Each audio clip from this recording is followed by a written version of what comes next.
Не каждый делает такую обшивку цокольной части. Здесь у нас мастика битумная, здесь у нас линокром, пирожочек, здесь у нас пеноплекс 5 и мембрана. Мы даже мембрану закрепили вот здесь на такую перфорированную ленту, потому что вот здесь вот будут грунты.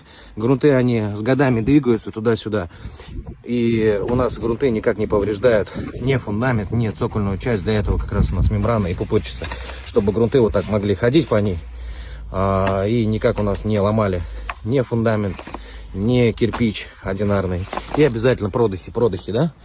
Продыхи, они должны быть везде по цокольной части.